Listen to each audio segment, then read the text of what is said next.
கடலூரில் தனியார் ஆலையில் ரசாயன கசிவு ஏற்பட்டு பலர் பாதிக்கப்பட்டதாக குற்றச்சாட்டு எழுந்த நிலையில் ஆலைகள் ஒப்பந்த பணிகள் கிடைக்காத ஆத்திரத்தில் சிலர் திட்டமிட்டே பொய் செய்தி பரப்புவதாகவும் தனது ஆலையை அந்த கும்பல் தாக்கியதாகவும் கூறி உரிமையாளர் சிசிடிவி காட்சிகளை வெளியிட்டுள்ளார்.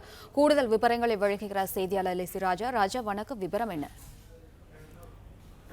கடலூர் சுப்பாடு பகுதியில் இயங்கி வரும் கிரீன்ஸ் ஆர்கானிக் என்ற பூச்சி மருந்து தயாரிக்கும் தொழிற்சாலையில் நேற்று கேஸ் கட்டு வெடித்து வாயு வெளியேறியதை தொடர்ந்து குடிகாடு கிராமத்தைச் சேர்ந்த 93 பேர் மருத்துவமனையில் அனுமதிக்கப்பட்டார். இன்று இந்த தொழிற்சாலையில் மாசு கட்டுப்பாட்டு வாரிய அதிகாரிகள், தொழிற்சாலை பாதுகாப்பு துறையினர், வருவாய்த்துறையினர் என பல்வேறு துறையினர் ஆய்வு மேற்கொண்டனர்.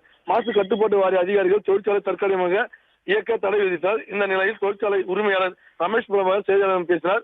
அப்போது நேற்று தொழிற்சாலையில் ஏற்பட்டது விபத்து அல்ல, நீராவி செல்லும் குழாயில் உள்ள கேஸ் கட்டு மட்டுமே வெடித்தது. இதன் மூலம் நீராவி மட்டுமே வெளியேறியது தவிர வேற எந்த வாயுவும் வெளியேறவில்லை.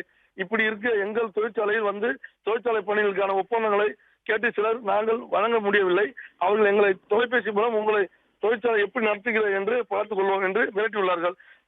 அவர்களே நேரில் வந்து தொழிற்சாலையின் கதவுகளை உடைத்தும் காவலாளி மற்றும் ஊழியர்கள் தாக்கியுள்ளார்கள். இதில் தொழிலாளி 4 பேர் மருத்துவமனையில் அனுமதிக்கப்பட்டுள்ளார்கள். இது குறித்து காவல் நிலையத்தில் புகார் அளித்துள்ளேன். இது போன்ற ஒப்பந்தம் கிடைக்காததால் தொழிற்சாலையை நடத்தவிட மாட்டேன் என்று மிரட்டுவதை எப்படி ஏற்றுக்கொள்ள முடியும்? இது போன்ற சிறை பிரச்சனைகள் எல்லாம் பெரியாகிவிடார்கள்.